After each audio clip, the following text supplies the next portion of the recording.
여러분, 핸드폰을 한번 꺼내보세요. 카카오톡 친구 목록이 몇 명이나 되십니까? 100명이요, 200명이요. 어떤 분은 300명이 넘는 분도 계실 겁니다. 전화번호부도 마찬가지예요. 수십 년을 살아오면서 쌓인 이름들이 빼곡하게 들어차 있죠. 그런데 제가 하나 여쭤보겠습니다. 만약 지금 여러분이 갑자기 쓰러져서 응급실에 실려갔다고 해보세요. 가족 말고 연락이 닿는 사람이 몇 명이나 될까요? 그리고 그 중에서 실제로 병원까지 달려와 줄 사람은 몇 명일까요? 한번 진지하게 생각해 보세요. 아마 손가락으로 꼽을 수 있을 겁니다. 많아야 두세 명, 어쩌면 한 명도 떠오르지 않는 분도 계실지 모릅니다. 또 이런 경험을 한 적이 있습니다. 몇 년 전에 건강이 갑자기 안 좋아져서 병원에 입원한 적이 있었어요.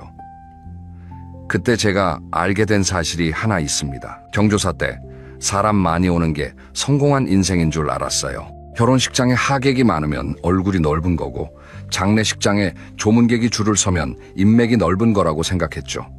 그런데 막상 내가 아프고 나니까 보이더군요. 내 곁에 진짜는 몇 명 없다는 것이요. 문병을 와주신 분들도 계셨지만 대부분은 의리상 한 번 오시는 거예요. 진심으로 걱정하고 매일 안부를 물어주는 사람은 정말 손에 꼽았습니다. 그날 병원 침대에 누워서 천장을 바라보면서 이런 생각이 들더군요. 나는 지금까지 인맥을 넓히는데 얼마나 많은 시간과 에너지를 썼을까? 그리고 정작 내 옆에 있는 소중한 사람에게는 얼마나 소홀했을까? 그때부터 저는 관계에 대한 생각을 완전히 바꿨습니다. 오늘은 그 이야기를 여러분과 나누려고 합니다. 인맥이 넓다는 것과 외롭지 않다는 것은 전혀 다른 이야기입니다. 아는 사람이 많아도 외로운 사람이 있고, 아는 사람은 적지만 충만한 사람이 있습니다. 그 차이가 뭔지 오늘 끝까지 들어주시면 여러분도 아실 겁니다. 그리고 영상 맨 끝에서 진짜 내 편인 사람을 알아보는 아주 간단하고도 확실한 기준 하나를 말씀드리겠습니다. 꼭 끝까지 함께 해주세요. 자, 그러면 첫 번째 이야기부터 시작하겠습니다. 여러분, 혹시 누군가를 만나고 돌아왔는데 이상하게 기운이 빠진 적 있으신가요? 분명히 차도 마시고 이야기도 나눴는데 집에 오면 피곤해요. 몸이 피곤한 게 아니라 마음이 피곤한 겁니다. 만나기 전에는 괜찮았는데 만나고 나니까 오히려 기분이 가라앉아요. 이런 경험 있으시면 한번 생각해 보세요. 그 사람과의 관계가 혹시 에너지를 채워주는 관계가 아니라 에너지를 빼앗아가는 관계는 아닌지요? 제가 오랜 시간 관찰해 보니까 에너지를 빼앗아 가는 관계에는 대략 3가지 유형이 있더군요. 첫째는 질투하는 친구입니다. 겉으로는 친한 척하지만 내가 잘 되는 것을 진심으로 기뻐하지 못하는 사람이에요. 예를 들어볼게요. 여러분이 기쁜 마음으로 이렇게 이야기합니다. 우리 아들이 이번에 승진했어. 그러면 보통 친구라면 와, 정말 축하해, 잘 됐다, 이렇게 반응하겠죠. 그런데 질투하는 친구는 다릅니다. 아, 그래, 승진했어. 근데 요즘 그 회사 분위기가 별로라던데 오래 다닐 수 있을까? 이렇게 말합니다. 축하를 하는 것 같으면서도 은근히 찬물을 끼얹는 거예요. 한 번은 그러려니 할 수 있어요. 그런데 매번 내가 좋은 소식을 전할 때마다 이런 반응이 돌아온다면 그건 우정이 아닙니다. 들으시면서 혹시 떠오르는 얼굴이 있으시면 가만히 기억해 두세요. 둘째는 부정적인 친구입니다. 만나면 이 세상에 좋은 게 하나도 없는 것처럼 이야기하는 사람이에요. 세상이 다 글러먹었어. 정치인들은 다 도둑놈이야. 젊은 것들은 버릇이 없고 물가는 오르고 살기가 점점 팍팍해. 이런 이야기만 1시간 동안 듣고 오면 내가 아무리 긍정적인 사람이라도 기운이 빠질 수밖에 없어요. 부정적인 감정은 전염력이 아주 강하거든요. 감기처럼 옮습니다. 그래서 만나고 나면 나도 모르게 세상을 부정적으로 바라보게 되는 거예요. 셋째는 계산적인 친구입니다. 이 유형이 사실 가장 알아채기 어려워요. 평소에는 연락이 없다가 필요할 때만 찾아오는 사람입니다. 오랫동안 소식이 없다가 갑자기 전화가 와요. 반갑게 받으면 이러쿵 저러쿵, 안부를 묻다가 결국은 부탁으로 끝납니다. 형, 이번에 좀 도와줘. 혹시 아는 사람 없어? 돈 좀 빌려줄 수 있어. 한두 번은 도와줄 수 있어요. 정이 있으니까요. 그런데 패턴을 보세요. 그 사람이 나에게 연락하는 이유가 항상 뭔가를 필요로 할 때뿐이라면 그건 친구가 아니라 거래처입니다. 이 세 유형의 공통점이 뭔지 아시겠습니까? 관계가 일방적이라는 겁니다. 나는 주기만 하고 상대방은 받기만 해요. 내 에너지는 빠져나가는데 채워지는 것이 없는 거죠. 이런 관계를 오랫동안 유지하면 어떻게 되냐면 정작 소중한 사람에게 쓸 에너지가 남아있지 않게 됩니다. 이게 진짜 문제예요. 여기서 잠깐 오해가 없도록 말씀드리겠습니다. 제가 그런 사람들이 나쁜 사람이라고 하는 게 아닙니다. 그분들도 각자의 사정이 있고 성격이 그런 것일 수 있어요. 다만 나와 맞지 않는 관계를 억지로 유지하면서 내 에너지를 소진시킬 필요는 없다는 뜻입니다. 옷장을 정리할 때 안 입는 옷을 버리잖아요. 그 옷이 나쁜 옷이어서 버리는 게 아닙니다. 나에게 더 이상 맞지 않기 때문에 정리하는 거예요. 관계도 마찬가지입니다. 그러면 어떻게 정리하느냐? 이것도 방법이 있습니다. 싸우거나 대놓고 연락을 끊을 필요가 없어요. 그냥 서서히 거리를 두면 됩니다. 모임에 매번 가셨다면 2번에 1번으로 줄이시고 전화가 오면 받되 먼저 걸지는 않으시면 됩니다. 자연스럽게 만남의 횟수를 줄이는 거예요. 그러면 진짜 인연은 그래도 연락이 이어지고 그렇지 않은 관계는 자연스럽게 멀어집니다. 이것이 가장 지혜로운 정리 방법이라고 저는 생각합니다. 그런데요, 여러분, 정리해야 할 사람을 아는 것보다 사실 더 중요한 게 있습니다.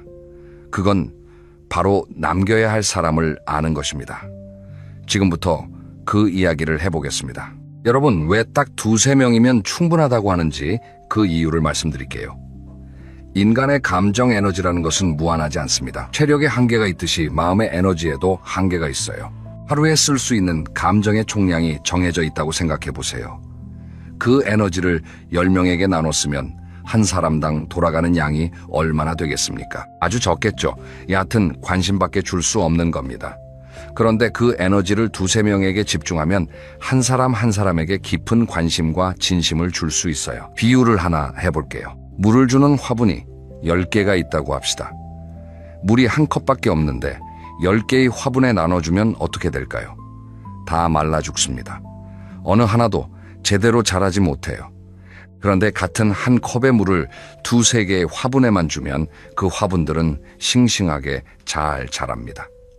관계도 똑같습니다. 넓고 얕은 관계 10개보다 좁고 깊은 관계 2~3개가 내 인생을 훨씬 더 풍요롭게 만들어줍니다. 그러면 진짜 내 편이라고 할 수 있는 사람은 어떤 사람일까요? 제가 오래 살아보니까 기준이 2가지로 압축되더군요. 첫째, 내 치부를 보여줘도 괜찮은 사람입니다. 우리 다들 남에게 보여주고 싶지 않은 모습이 있잖아요. 경제적으로 어려운 상황이라든지, 건강이 안 좋다든지, 자녀와 사이가 틀어졌다든지, 이런 이야기를 대부분의 사람에게는 못합니다. 체면이 있으니까요. 그런데 진짜 내 편인 사람 앞에서는 이런 이야기를 할 수 있어요. 나 요즘 사실 좀 힘들어. 이 한마디를 편하게 꺼낼 수 있는 사람. 그리고 그 이야기를 듣고도 나를 다르게 보지 않는 사람. 그게 진짜입니다. 그 사람 앞에서는 잘난 척할 필요도 없고 숨길 것도 없어요. 있는 그대로의 내가 받아들여지는 관계. 그것이 진짜 우정입니다. 둘째, 함께 있을 때 침묵이 어색하지 않은 사람입니다. 이게 참 미묘한 건데요. 대부분의 관계에서는 대화가 끊기면 어색해지죠. 무슨 말이라도 해야 할 것 같고 침묵이 불편해요. 그런데 진짜 편한 사이에서는 아무 말 없이 나란히 앉아 있어도 편합니다. 차를 마시면서 각자 창밖을 보고 있어도 어색하지 않아요. 공원 벤치에 나란히 앉아서 그냥 바람을 느끼고 있어도 좋은 사람, 그 침묵 속에 이미 모든 대화가 담겨 있는 거예요. 말하지 않아도 서로의 마음을 아는 사이. 이런 사람이 있다면 그 사람이 바로 여러분의 진짜 친구입니다. 지금 잠깐 눈을 감고 생각해 보세요. 이 2가지 기준에 딱 맞는 사람이 떠오르시나요? 떠오르신다면 여러분은 정말 행운입니다. 그 사람이 1명이든 2명이든 그것만으로도 충분해요. 아니, 넘치는 겁니다. 반대로 지금 당장 떠오르는 사람이 없다고 해서 낙심하지 마세요. 그것은 여러분에게 친구가 없다는 뜻이 아닙니다. 지금까지 관계의 깊이보다 넓이에 집중해 왔기 때문일 수도 있어요. 방향만 바꾸면 됩니다. 오늘부터 바꾸시면 돼요. 여기서 많은 분들이 이런 질문을 하십니다. 좋은 친구는 어디에서 찾나요? 좋은 사람을 만나려면 어떻게 해야 하나요? 그런데 제가 드리고 싶은 답은 좀 다릅니다. 좋은 친구를 찾으려 하기 전에 먼저 내가 좋은 친구가 되어야 합니다. 이 순서가 바뀌면 안 돼요. 지금부터 그 이야기를 해보겠습니다. 관계라는 것은 거울과 같습니다. 내가 웃으면 거울 속에 나도 웃고, 내가 인상을 쓰면 거울 속에 나도 인상을 쓰죠. 인간관계도 마찬가지예요. 내가 상대방에게 진심을 보이면 상대방도 나에게 진심을 보이고, 내가 계산적으로 나가면 상대방도 계산적으로 나옵니다. 그러니까 좋은 사람을 만나고 싶으면 먼저 내가 좋은 사람이 되면 되는 거예요. 그 구체적인 방법을 저는 먼저의 법칙이라고 부릅니다. 3가지입니다. 첫째, 먼저 안부를 묻는 것입니다. 많은 분들이 상대방이 먼저 연락하기를 기다립니다. 왜 걔는 나한테 연락을 안 하지? 나는 항상 먼저 연락하는데. 이런 생각이 드실 때가 있잖아요. 그 마음 충분히 이해합니다. 하지만 기다리는 동안 관계는 점점 멀어져요. 누가 먼저냐를 따지기 시작하면 우정이 아니라 자존심 싸움이 되어버립니다. 그냥 생각날 때 먼저 연락하세요. 별거 아닌 한마디면 됩니다. 요즘 잘 지내지? 오늘 날씨가 좋아서 네 생각이 났어. 이 짧은 메시지 하나가 관계를 살려놓습니다. 둘째, 먼저 양보하는 것입니다. 나이가 들면 고집이 세지기 쉬워요. 내가 맞고 네가 틀렸다는 생각이 강해지죠. 특히 오래된 친구 사이에서 사소한 의견 차이로 서먹해지는 경우가 많습니다. 그럴 때 먼저 그럴 수도 있겠네 한마디 해보세요. 지는 게 아닙니다. 관계를 지키는 겁니다. 논쟁에서 이기고 친구를 잃는 것과 논쟁에서 양보하고 친구를 지키는 것, 어느 쪽이 더 남는 장사일까요? 당연히 후자입니다. 셋째, 먼저 인정하는 것입니다. 상대방의 좋은 점을 먼저 인정하고 말해주세요. 자네는 참 대단해. 나는 그런 거 잘 못하는데 자네는 잘하더라고.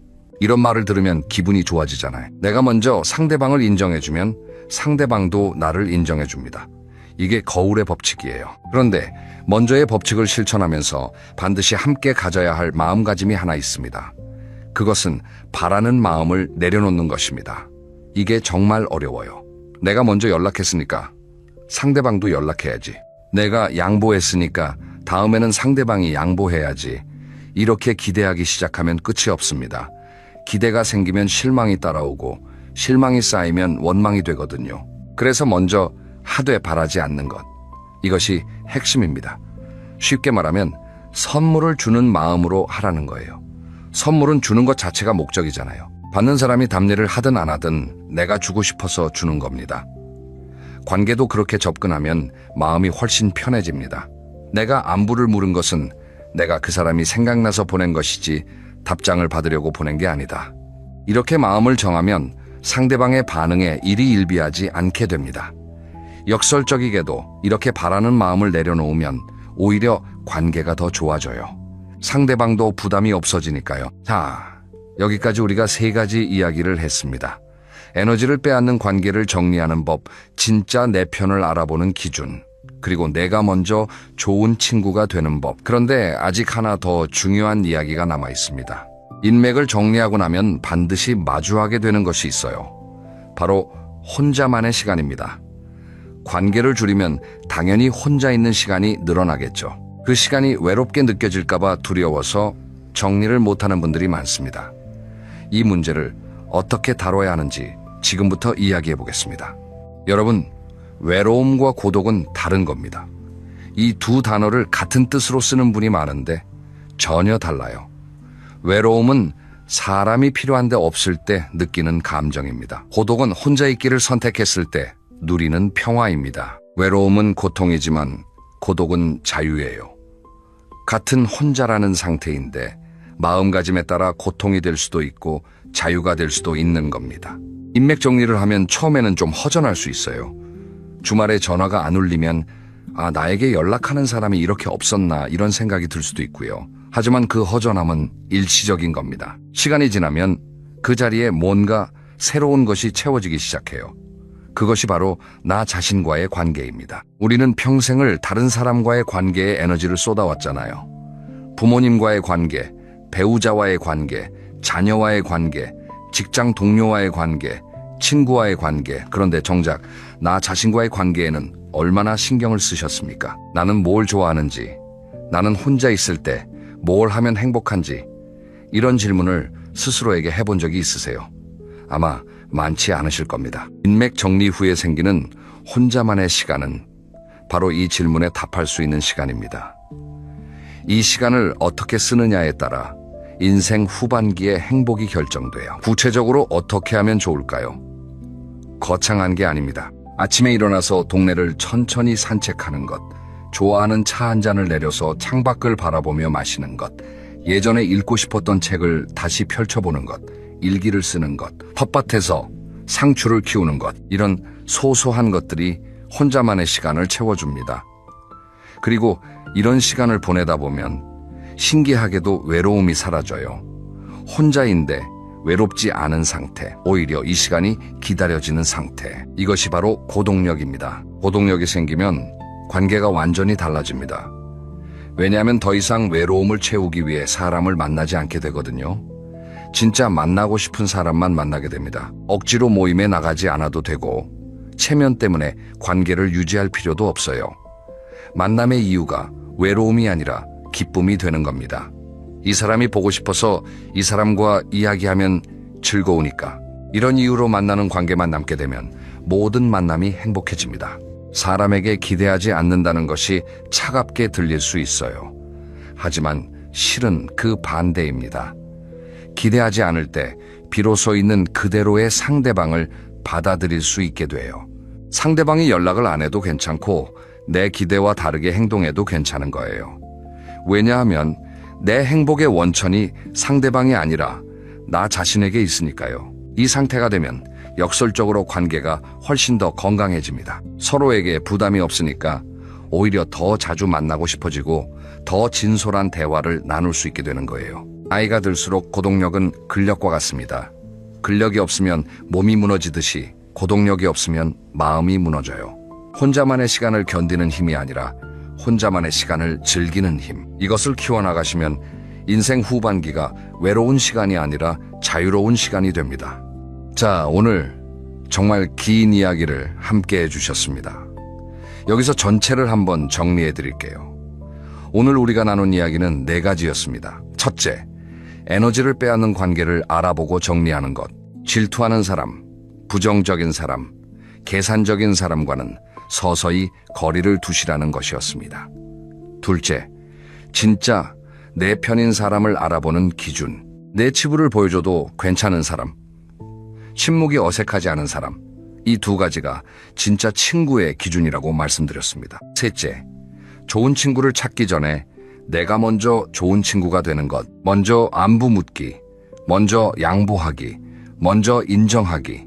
이 3가지를 실천하되 바라는 마음은 내려놓으시라는 이야기였습니다.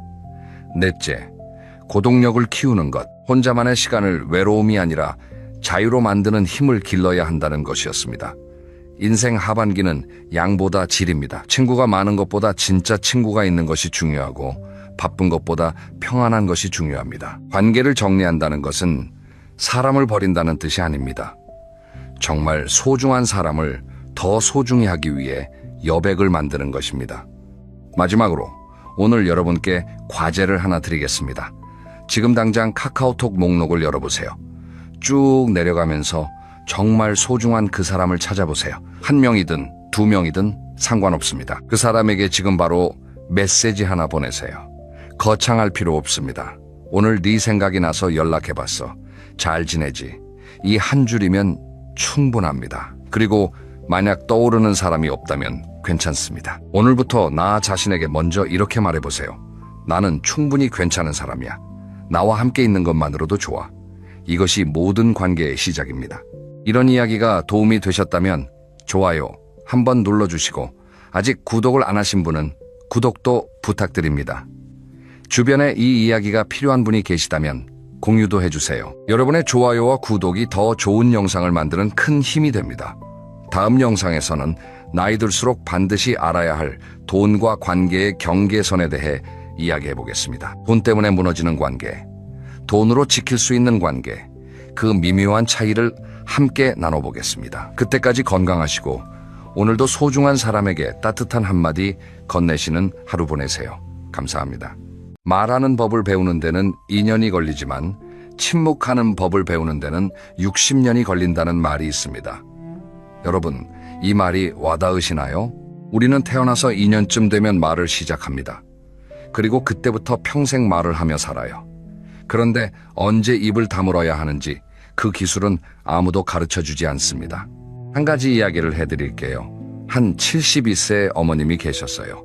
이 어머님은 평생 성실하게 사셨습니다. 남편분과 함께 작은 가게를 운영하시면서 아들 둘을 대학까지 보내셨어요. 퇴직금과 가게 적립금을 합해서 모아둔 돈이 2억 원 정도 됐습니다. 이 어머님은 자식들에게 속 깊은 분이셔서 어느 날 아들 둘을 불러 앉히고 솔직하게 말씀하셨어요. 엄마가 이만큼 모아뒀으니 나중에 너희가 반반 나눠 가져라. 그 뒤로 뭐가 달라졌을까요? 큰아들은 사업 자금이 부족하다면서 먼저 5천만 원을 빌려달라고 했습니다. 작은 아들은 그걸 알고 나서 형만 받으면 안 되니까 자기도 같은 금액을 달라고 했어요. 거절하기 어려우셨겠죠. 결국 1억 원이 나갔습니다. 남은 1억 원으로 노후를 보내셔야 하는데 큰아들이 또 찾아왔어요. 엄마 사업이 좀만 더 있으면 되는데 3천만 원만 더. 이 어머님은 지금 남은 돈이 3천만 원도 안 됩니다. 그리고 두 아들 다 돈을 갚지 않았어요. 이 어머님이 모임에서 이런 말씀을 하셨대요. 내가 입을 안 열었으면 이 돈은 아직 내 통장에 있었을 거다. 여러분, 이건 자식이 나쁜 게 아닙니다. 인간의 심리가 그런 거예요. 돈이 있다는 걸 알면 기대가 생기고 기대가 생기면 요구가 생깁니다. 모르면 기대 자체가 없어요. 이게 오늘 영상의 핵심입니다. 알려주지 않는 것이 나를 지키는 가장 강력한 방패라는 거예요. 오늘 이 영상에서는 노년에 절대로 입 밖에 내서는 안 될 3가지 비밀을 말씀드리겠습니다. 이 3가지만 지키시면 여러분의 품격이 올라가고 관계가 편해지고 노후가 안전해집니다. 그리고 영상 후반에는 말을 아끼는 사람이 되는 구체적인 훈련법까지 알려드릴게요. 끝까지 함께 해주세요. 3가지 비밀을 말씀드리기 전에 먼저 이 질문에 답을 해보겠습니다. 왜 나이가 들수록 말이 많아질까? 이걸 이해하셔야 스스로 조절할 수 있어요. 여러분, 주변에 이런 분 계시지 않나요? 만나면 같은 이야기를 반복하시는 분, 물어보지도 않았는데 자기 이야기를 길게 하시는 분, 남의 집안 사정을 꿰뚫고 계시는 분, 혹시 나도 그런 건 아닌가 하고 한번 돌이켜보세요. 이건 성격의 문제가 아닙니다. 심리적인 원인이 있어요. 첫 번째 원인은 외로움입니다. 퇴직하면 사회적 관계가 확 줄어들어요. 매일 만나던 직장 동료가 사라지고 자녀는 독립해서 나가고 대화 상대가 줄어드니까 누군가를 만나면 그동안 쌓인 말들이 한꺼번에 쏟아지는 거예요. 오래 닫아둔 수도꼭지를 틀면 물이 콸콸 쏟아지듯이요. 말을 많이 하는 게 아니라 할 곳이 없어서 터지는 겁니다. 두 번째 원인은 인정 욕구입니다. 현직에 있을 때는 직함이 있고 역할이 있고 사람들이 내 말에 귀를 기울였어요. 그런데 퇴직하고 나면 아무도 내 의견을 묻지 않습니다. 이때 내가 아직 쓸모있는 사람이다. 내 경험이 가치 있다는 걸 보여주고 싶은 마음이 생겨요. 그래서 조언을 하고 과거 이야기를 하고 내가 아는 걸 말하게 되는 겁니다. 이건 인간이면 누구나 느끼는 자연스러운 욕구예요. 세 번째 원인은 불안입니다. 나이가 들면 미래에 대한 불안이 커져요. 건강, 돈, 관계. 이런 불안을 누군가에게 이야기함으로써 해소하려는 거예요. 심리학에서는 이걸 정서적 배출이라고 부릅니다. 마음이 무거우니까 말로 내보내서 가벼워지려는 거죠. 이 3가지 원인을 알면 내가 왜 말이 많아지는지 이해할 수 있어요. 그리고 이해하면 조절할 수 있습니다. 나 지금 외로워서 이러는 건 아닌가? 인정받고 싶어서 이러는 건 아닌가? 불안해서 이러는 건 아닌가? 이렇게 한번 돌아보는 것만으로도 불필요한 말이 줄어들어요. 그런데 문제는 말이 많아지는 것 자체가 아닙니다. 하지 말아야 할 말을 하는 게 문제예요. 특히 3가지 종류의 말은 입 밖에 내는 순간 돌이킬 수 없는 결과를 가져옵니다. 지금부터 그 3가지를 하나씩 말씀드리겠습니다. 첫 번째 비밀입니다. 내 지갑의 정확한 두께는 무덤까지 가져가라. 쉽게 말하면 내 재산이 얼마인지 누구에게도 정확하게 알려주지 말라는 겁니다. 이건 자식에게도 해당되고 친구에게도 해당되고 형제에게도 해당됩니다. 누구에게든요. 왜 그래야 하는지 자식의 경우부터 말씀드릴게요. 아까 인트로에서 이야기한 어머님 사례를 기억하시죠?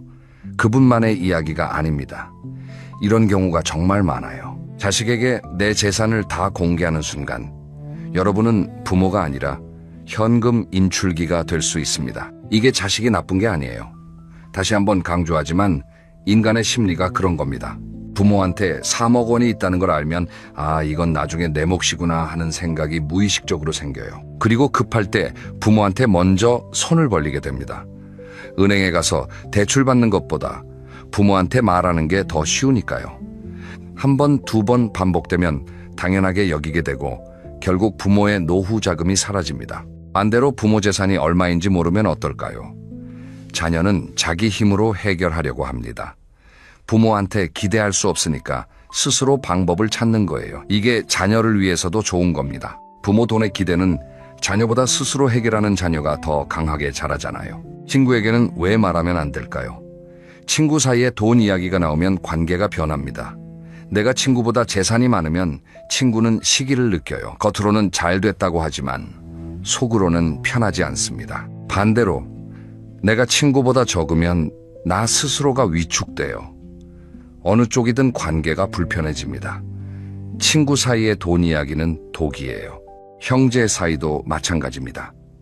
형제가 내 재산을 알면 상속 문제가 생길 때 복잡해져요. 미리부터 계산하는 사람이 나오고 서운함이 쌓이고 피를 나눈 사이에 돈 때문에 갈라서는 경우를 우리는 너무 많이 봐왔잖아요. 실제 이야기를 하나 더 해드리겠습니다. 박 선생님이라는 75세 남성분인데 퇴직 후에 퇴직금과 부동산을 합해서 꽤 여유 있는 노후 자금을 가지고 계셨어요. 그런데 등산 모임에서 친구들과 이야기하다가 무심코 자기 아파트 시세 이야기를 하셨어요. 우리 집이 요즘 얼마까지 올랐다더라 하는 식으로요. 그 뒤로 미묘한 변화가 생겼대요. 모임에서 밥을 먹으면 친구들이 슬쩍 박 선생님한테 계산을 미루기 시작했어요. 자네가 제일 여유 있으니까 오늘은 자네가 쏴라 하면서요. 처음에는 웃으면서 넘기셨는데 몇 번 반복되니까 기분이 나빠지셨어요. 한 친구는 사업이 어렵다면서 돈을 빌려달라고까지 했습니다. 박 선생님이 이렇게 말씀하셨어요. 내가 입을 열지 않았으면 그냥 평범한 친구로 남았을 텐데 돈 이야기 한번 했다가 30년 우정이 어색해졌다. 그러면 어떻게 해야 할까요? 원칙은 간단합니다. 첫째, 재산 규모를 절대 구체적으로 말하지 마세요. 통장에 얼마 있다, 아파트가 얼마다, 연금이 얼마 나온다, 이런 구체적인 숫자를 누구에게도 말하지 마세요. 자녀에게도요. 둘째 자녀가 물어보면 모호하게 답하세요. 엄마 재산 얼마야 하고 물어보면 걱정 마라. 엄마는 엄마가 알아서 한다. 이 정도면 충분합니다. 정확한 숫자를 알 필요가 없어요. 셋째, 재산 관련 서류는 본인만 관리하세요. 통장, 보험증서, 부동산 서류, 이런 건 본인만 접근할 수 있는 곳에 보관하세요. 혹시 모를 상황에 대비해서 유언장이나 재산 목록을 작성해 두시되 그건 법적 효력이 있는 방식으로 전문가와 함께 하시는 게 좋습니다. 넷째, 친구나 모임에서 돈 자랑, 돈 걱정 둘 다 하지 마세요. 돈이 많다고 자랑하면, 시기를 사고 돈이 없다고 한탄하면 무시를 받습니다. 어느 쪽이든 좋을 게 없어요. 돈 이야기가 나오면 살짝 화제를 돌리세요. 그게 가장 현명한 처세입니다. 여러분, 돈은 죽을 때까지 내 품에 있어야 합니다. 내 입에서 나가는 순간 내 품에서도 나가기 시작해요. 이걸 꼭 기억하세요. 두 번째 비밀입니다. 과거의 잘못과 수치스러운 기억은 덮어둬라. 이건 좀 의외라고 느끼실 수 있어요. 요즘은 솔직하게 사는 게 미덕이라고 하잖아요. 자기 약점도 당당하게 드러내는 게 용기라고 하고요. 그런데 노년에는 이 원칙이 통하지 않는 경우가 많습니다. 왜 그런지 설명드릴게요. 젊을 때의 솔직함과 노년의 솔직함은 다릅니다. 젊을 때는 실수해도 만회할 시간이 있어요. 그래서 솔직하게 드러내고 고치면서 성장할 수 있죠. 하지만 노년의 과거의 잘못을 꺼내면 만회할 기회가 적고 그 고백이 자기 자신과 주변 사람을 힘들게만 만들 수 있어요. 구체적으로 어떤 경우를 말하는 건지 예를 들어볼게요. 젊었을 때 사업에 실패해서 가족에게 큰 고생을 시킨 기억, 배우자 몰래 했던 일, 직장에서 있었던 부끄러운 사건, 돈 때문에 누군가에게 못되게 굴었던 기억, 이런 것들은 이미 지나간 일이에요. 되돌릴 수 없는 과거입니다. 이런 이야기를 왜 꺼내게 될까요? 보통 두 가지 이유가 있어요. 하나는 죄책감입니다. 오래된 잘못이 마음에 걸려서 누군가에게 털어놓으면 좀 가벼워질 것 같은 거예요. 고해성사처럼 고백하면 용서받을 수 있을 것 같은 마음이죠. 다른 하나는 인생 정리 욕구입니다.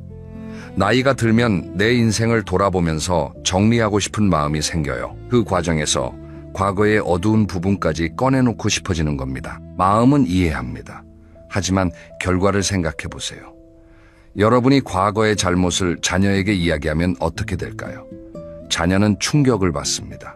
존경하던 부모의 이미지가 흔들려요. 그리고 그 사실을 알아서 좋을 게 아무것도 없어요. 자녀가 그걸 안다고 해서 뭘 해결할 수 있는 것도 아니고 그냥 마음에 짐만 하나 더 얹어주는 겁니다. 친구에게 말하면요. 가까운 친구라도 내 약점을 아는 순간 관계의 균형이 바뀝니다. 지금은 친하지만 나중에 사이가 틀어지면 그 비밀이 무기가 될 수 있어요. 세상에 영원한 비밀은 없다는 말이 있잖아요. 한 사람에게 말하면 두 사람이 알게 되고 두 사람이 알면 10사람이 알게 됩니다. 실제 이야기를 해드릴게요. 조 선생님이라는 70세 남성분이 계셨어요. 오랜 친구와 술을 마시다가 젊었을 때의 실수를 이야기하셨어요. 마음이 무거웠던 걸 털어놓고 싶으셨던 거예요. 그때는 친구가 다 이해해주는 것 같았습니다. 그런데 몇 달 후에 등산 모임에서 다른 사람이 조 선생님에게 묘한 눈빛으로 말하더래요. 자네도 젊었을 때 꽤 거칠었다며? 그 친구가 술자리에서 다른 사람에게 이야기한 거예요. 조 선생님은 배신감과 수치심에 그 모임을 다시는 나가지 못하셨습니다. 그러면 이런 무거운 과거를 어떻게 해야 할까요? 첫째, 스스로를 용서하세요. 과거의 잘못에 대해 가장 먼저 해야 할 일은 자기 용서입니다. 그때의 나는 지금의 내가 아니었어요. 그때는 미숙했고 상황이 어려웠고 최선을 다했지만 결과가 안 좋았던 거예요. 지금 와서 자책한다고 과거가 바뀌지 않습니다. 스스로에게 이렇게 말해주세요. 그때는 그럴 수밖에 없었다. 나는 나를 용서한다. 둘째적 이야기하고 싶으시면 글로 쓰세요. 일기장에 적으시면 돼요. 아무도 안 보는 나만의 일기장에 그때의 감정을 풀어놓으세요. 글로 쓰면 말로 하는 것과 비슷한 해소 효과가 있습니다. 그런데 다른 사람에게 피해를 주지 않아요. 쓰고 나면 마음이 가벼워지고 그 일기장은 서랍 속에 잠들면 됩니다. 셋째, 전문가의 도움을 받으세요. 과거의 기억이 너무 무겁고 일상에 영향을 줄 정도라면 심리 상담을 받는 것도 좋은 방법입니다. 상담사는 비밀을 지킬 의무가 있으니까 안전하게 이야기할 수 있어요. 요즘은 복지관이나 정신건강센터에서 무료 상담을 제공하는 것도 많습니다. 과거의 잘못을 꺼내는 건 용기가 아닙니다. 스스로를 용서하고 조용히 품어 안는 것이 진짜 용기예요. 덮어둠으로써 지켜지는 것들이 있습니다. 내 위험, 내 가족의 마음, 내 관계의 평화, 이것들을 지키는 게 어른의 지혜입니다. 세 번째 비밀입니다. 내 자식 흉은 내 얼굴에 침 뱉기다. 이건 정말 많은 분들이 무심코 하시는 실수예요. 그리고 이 실수가 가져오는 결과가 생각보다 심각합니다. 어떤 상황인지 구체적으로 말씀드릴게요. 친구들이랑 모이면 자연스럽게 자녀 이야기가 나오잖아요. 이때 두 가지 패턴이 있어요. 첫 번째 패턴은 자녀 자랑입니다. 우리 아들이 이번에 승진했어. 우리 며느리가 참 살림을 잘해. 우리 손주가 전교에서 몇 등을 했어. 이런 자랑 많이들 하시죠. 그런데 이 자랑이 듣는 사람에게는 어떻게 느껴질까요? 자기 자녀가 그만큼 잘 되지 않은 분에게는 부담이 되고 비교의식이 생기고 속이 상해요. 자랑은 본인은 기분 좋지만 듣는 사람은 불편합니다. 두 번째 패턴이 더 문제예요. 자녀 흉입니다. 우리 아들은 맨날 바쁘다고만 해. 우리 며느리는 명절에도 안 와. 우리 딸은 전화 한 통 안 한다니까. 이런 불만을 밖에서 이야기하시는 분들이 많아요. 속이 상하니까 누군가에게 하소연하고 싶은 거잖아요. 그 마음은 이해합니다. 그런데 이게 왜 위험한지 아세요? 세 가지 이유가 있습니다. 첫째, 내 자식 흉은 돌고 돌아 반드시 자녀 귀에 들어갑니다. 세상이 좁아요. 내가 친구한테 한 말이 그 친구의 자녀를 통해 우리 자녀 귀에 들어가는 경우가 비일비재합니다. 자녀가 이걸 알면 어떤 기분이겠어요? 엄마가 밖에서 내 험담을 하고 다녔구나. 이 배신감은 쉽게 사라지지 않습니다. 둘째, 내 자식 흉은 곧 내 흉이 됩니다. 남들은 겉으로는 맞장구를 쳐주지만 속으로는 이렇게 생각해요. 자식이 저러면 부모가 뭘 잘못한 거 아니야? 자식을 흉보는 게 결국 자기 자신을 흉보는 셈이에요. 셋째, 자녀 흉을 입에 달고 다니면 점점 사람들이 거리를 둡니다. 만날 때마다 자식 불평만 하는 분 옆에 있으면 에너지가 빠져요. 처음에는 들어주지만 반복되면 저분 또 시작이다 하면서 슬슬 피하게 됩니다. 그러면 정작 외로워서 말을 했는데 말 때문에 더 외로워지는 역설적인 상황이 벌어지는 거예요. 반대 사례를 하나 들어볼게요. 서 여사님이라는 74세 분인데 이분은 친구들 사이에서 참 대단한 어머니라는 평을 듣는 분이에요. 비결이 뭔지 아세요? 이분은 자녀 이야기를 거의 안 하세요. 친구들이 자식 이야기를 할 때서 여사님은 그냥 듣기만 하십니다. 잘 됐네, 수고했네, 이 정도만 하시고요. 본인 자녀 이야기는 물어봐도 덕분에 잘 지내고 있지, 이 한마디로 끝이에요. 친구들이 나중에 그러시더래요. 서 여사님 자녀분들이 참 좋은 분들인 것 같아.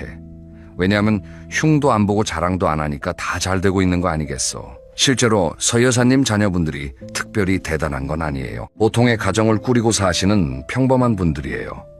하지만 어머니가 입을 다물고 계시니까 오히려 좋은 이미지가 만들어진 거예요. 그리고 서 여사님 자녀분들도 어머니에 대한 존경심이 남다르다고 해요. 우리 엄마는 밖에서 절대 우리 이야기를 안 해. 그게 정말 고맙다고. 침묵이 자녀에 대한 가장 큰 사랑이라는 걸 보여주는 사례입니다. 자, 그러면 자녀 이야기를 어떻게 다루면 좋을까요? 첫째, 자녀 자랑도 자녀 흉도 하지 마세요. 자랑은 듣는 사람을 불편하게 하고 흉은 나 자신을 깎아내립니다. 둘 다 좋을 게 없어요. 둘째, 자녀에 대해 물어보면 짧게 답하세요. 요즘 아들은 어때 하고 물으면 잘 지내고 있지, 이 한마디면 충분합니다. 더 이상 말할 필요 없어요. 셋째, 정말 속상한 일이 있으면 가장 가까운 사람 한 명에게만 이야기하세요. 모임에서 여러 사람 앞에서 하는 건 안 됩니다. 정말 믿을 수 있는 단 한 사람에게만 조용히 이야기하고 그것도 한 번이면 충분해요. 넷째, 자녀에게 서운한 건 자녀에게 직접 말하세요. 밖에서 돌려 말하지 말고 아들아, 이건 좀 서운했다 하고 직접 이야기하시는 게 훨씬 건강한 방법입니다. 입은 닫을수록 무거워지고 그 무게가 곧 여러분의 품격입니다. 이걸 기억해 주세요. 자, 여기까지 3가지 비밀을 모두 말씀드렸습니다. 재산 이야기 하지 마라, 과거에 잘못 꺼내지 마라, 자녀 흉보지 마라. 개념은 이해하셨을 거예요. 그런데 아는 것과 실천하는 건 다르잖아요. 말이라는 게 생각보다 입에서 빨리 나오거든요. 생각하기 전에 이미 나와버리는 경우가 많습니다. 그래서 말을 아끼는 사람이 되기 위한 구체적인 훈련법 5가지를 알려드리겠습니다. 첫째, 3초 규칙을 적용하세요. 말을 하기 전에 딱 3초만 멈추세요. 하나, 둘, 셋. 이 3초 동안 이 말을 해서 좋을 게 있나 한 번만 생각하시는 겁니다. 3초면 충분해. 대부분의 불필요한 말은 이 3초 안에 걸러집니다. 이걸 습관으로 만드시려면 처음에는 의식적으로 연습하셔야 해요. 누군가와 대화할 때 말하기 전에 속으로 하나, 둘, 셋 하고 세는 겁니다. 처음에는 어색하지만 한 달만 하시면 자연스러워져요. 둘째, 질문을 많이 하세요. 내가 말을 많이 하는 대신 상대방에게 질문을 하는 겁니다. 요즘 어떻게 지내세요? 그래서 어떻게 되셨어요? 그게 무슨 뜻이에요? 이렇게 질문을 하면 상대방이 말을 하고 나는 듣는 쪽이 됩니다. 듣는 사람이 되면 말실수를 할 일이 없어요. 그리고 신기한 건 질문을 많이 하는 사람을 사람들이 더 좋아한다는 거예요. 저분은 내 이야기를 잘 들어줘 하면서요, 말을 잘하는 사람보다 잘 듣는 사람이 인기가 있습니다. 셋째, 남의 이야기를 전달하지 마세요. 이건 아주 중요한 습관인데요. 누군가에게 들은 이야기를 다른 사람에게 전하지 않는 겁니다. 아무개가 그러는데 누구네 집이 어쩌고 이런 식으로 전달하는 순간 여러분은 소문의 통로가 돼요. 그러면 사람들이 여러분 앞에서 말을 조심하게 되고 결국 진솔한 대화가 사라집니다. 누군가 여러분에게 남의 이야기를 전해주면 이렇게 말씀하세요. 그렇구나. 나는 잘 모르겠다. 이 한마디로 끊으시면 됩니다. 거기에 내 의견을 보태거나 다른 사람에게 옮기지 마세요. 넷째, 대화 주제를 긍정적인 쪽으로 이끌어 가세요. 모임에서 자녀 이야기, 돈 이야기, 남 이야기가 나오면 슬쩍 화제를 바꾸시는 겁니다. 참, 요즘 날씨가 좋지 않아요? 어디 가볼 만한 데 없을까요? 이런 식으로요. 혹은 요즘 재미있는 드라마 있어요? 좋은 책 읽은 거 있으면 추천해 주세요. 이렇게 가벼우면서도 긍정적인 주제로 대화를 이끌면 모임 분위기도 좋아지고 본인도 불필요한 말을 안 하게 됩니다. 다섯째, 하루를 돌아보는 습관을 만드세요. 밤에 잠들기 전에 오늘 내가 한 말 중에 불필요한 게 있었나 하고 한번 돌아보시는 겁니다. 오늘 모임에서 자녀 이야기를 좀 많이 했네. 오늘 친구한테 돈 이야기를 했는데 안 하는 게 낫겠다. 이렇게 반성하는 시간을 가지시면 다음에는 같은 실수를 줄일 수 있어요. 이 5가지를 정리하면 3초 멈추기, 질문 많이 하기, 남의 이야기, 전달 안 하기, 긍정적 주제로 이끌기, 하루 돌아보기. 이 5가지 훈련을 꾸준히 하시면 여러분은 말을 아끼는 품격 있는 어른이 될 수 있습니다. 자, 마지막으로 실제로 말을 아끼기 시작한 분들에게 어떤 변화가 생겼는지 이야기해 드리겠습니다. 첫 번째, 변화 관계가 편해집니다. 불필요한 말이 줄어들면 오해가 줄어들고 갈등이 줄어들어요. 사람들이 여러분과 있을 때 편안함을 느끼게 됩니다. 저분은 쓸데없는 말 안 해서 좋다, 이런 평가를 받게 돼요. 두 번째, 변화 신뢰가 올라갑니다. 말이 적은 사람은 신뢰를 받습니다. 왜냐하면 이 사람에게 이야기하면 다른데 안 퍼뜨리겠구나 하는 안심이 생기거든요. 그래서 오히려 사람들이 여러분에게 진솔한 이야기를 더 많이 하게 됩니다. 말을 적게 하는데 더 깊은 대화를 나누게 되는 역설이 생기는 거예요. 세 번째, 변화 마음이 가벼워집니다.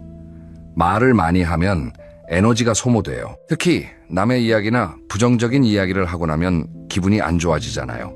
그런데 불필요한 말을 줄이면 에너지가 보존됩니다. 모임에서 돌아와도 피곤하지 않고 기분이 개운해요. 네 번째, 변화, 자녀와의 관계가 좋아집니다. 밖에서 자녀 이야기를 안 하니까 자녀가 편해합니다. 우리 부모님은 우리 이야기를 밖에서 안 해. 이런 믿음이 생기면 자녀가 오히려 부모에게 더 솔직해져요. 부모를 믿으니까 속 이야기도 나누게 되는 겁니다. 다섯 번째, 변화 품격이 올라갑니다. 말을 아끼는 사람에게는 자연스러운 위엄이 생겨요. 주변에서 참 무게감 있는 분이다, 지혜로운 분이다, 이런 평을 듣게 됩니다. 이건 돈으로 살 수 없는 가치예요. 말을 아끼는 것만으로도 여러분은 존경받는 어른이 됩니다. 여러분, 오늘 정말 긴 시간 함께 해주셨습니다. 진심으로 감사드립니다. 마지막으로 오늘 이야기를 정리해 드릴게요. 노년에 절대 입 밖에 내서는 안 될 3가지 비밀. 첫째, 내 재산이 얼마인지. 돈이 있다는 걸 알리는 순간 기대와 요구가 시작됩니다. 둘째, 과거의 잘못과 수치스러운 기억. 고백은 용기가 아니라 미련입니다. 스스로 용서하고 품어 안으세요.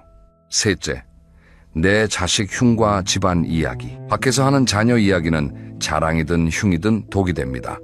그리고 침묵의 기술 5가지. 3초 멈추기, 질문 많이 하기, 남의 이야기 전달 안 하기, 긍정적 주제로 이끌기, 하루 돌아보기. 여러분, 말을 아끼면 적이 사라집니다. 그리고 적이 사라진 자리에 존경이 들어옵니다.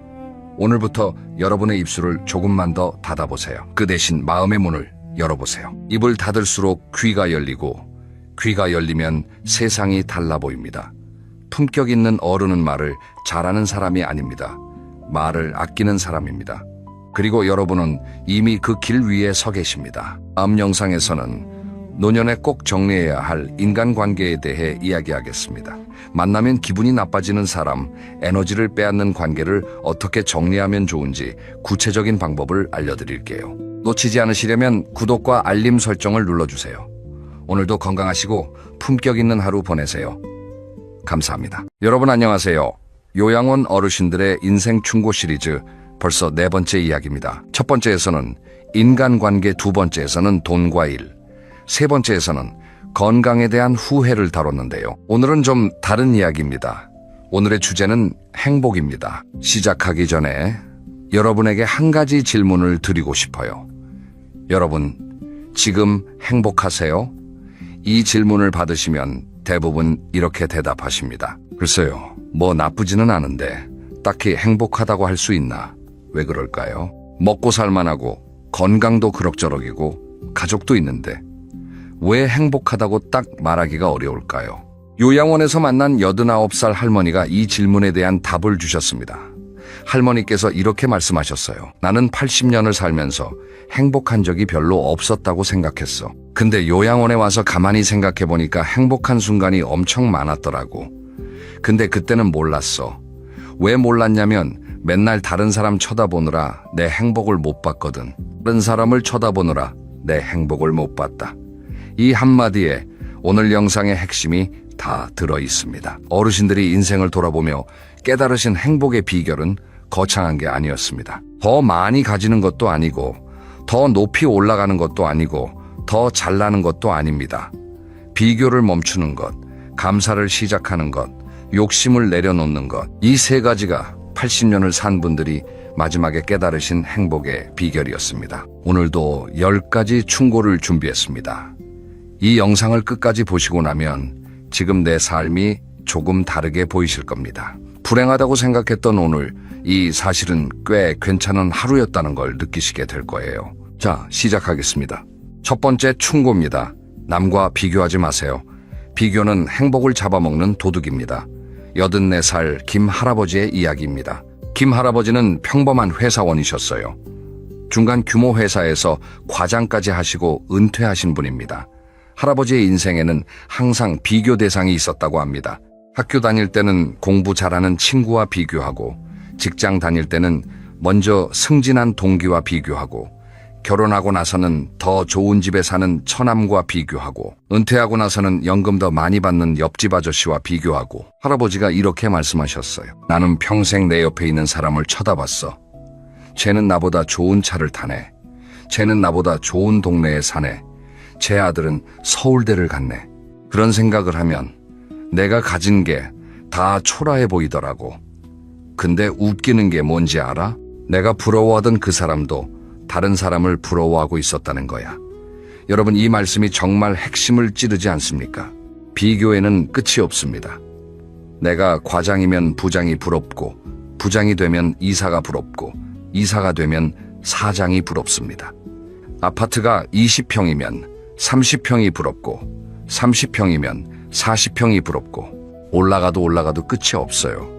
왜냐하면 내 위에는 항상 누군가가 있으니까. 할아버지가 이런 비유를 해주셨어요. 비교는 말이야, 러닝머신 같은 거야. 아무리 뛰어도 제자리야. 다리만 아프고 앞으로 안 가. 나는 80년 동안 러닝머신 위에서 뛴 거야. 여기서 두 번째 충고가 이어집니다. 어제의 나와 비교하세요. 남과 비교하지 말고. 79살 박 할머니의 이야기입니다. 할머니는 젊었을 때 동네 아줌마들 사이에서 늘 비교를 당하시는 입장이었대요. 너네 남편은 뭐 하냐?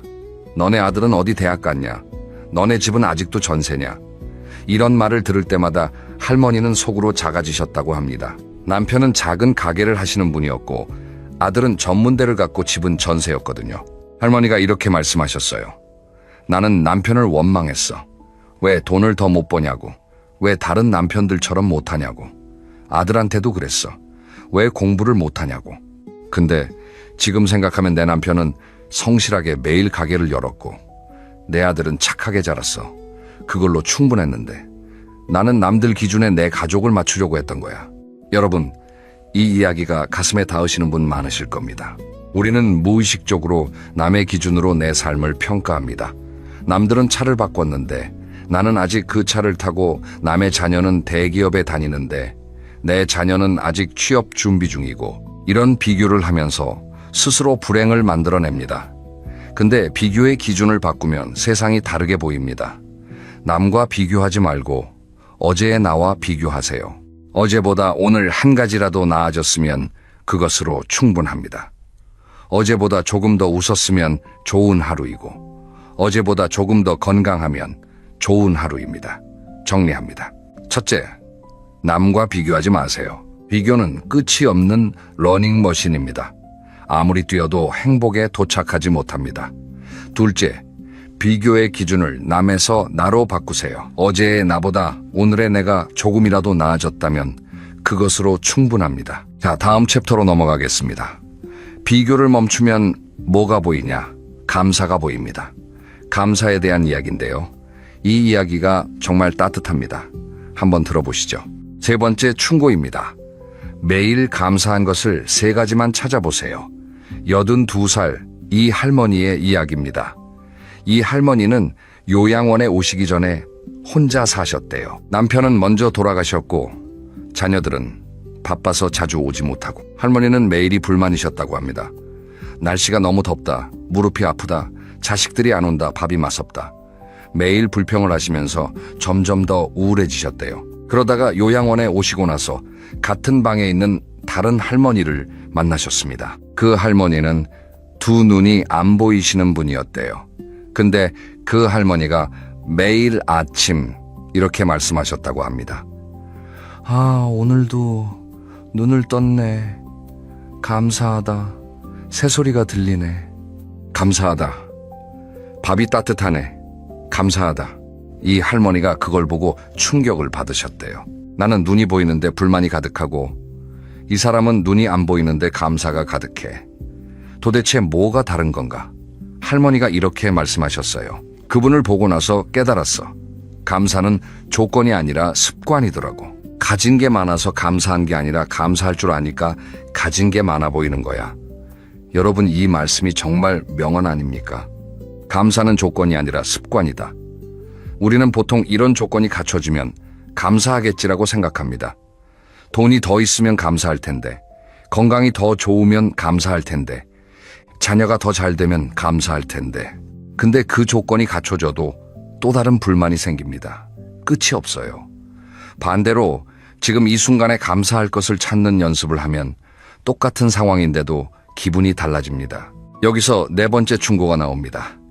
불평 대신 감사를 말하면 주변 사람도 달라집니다.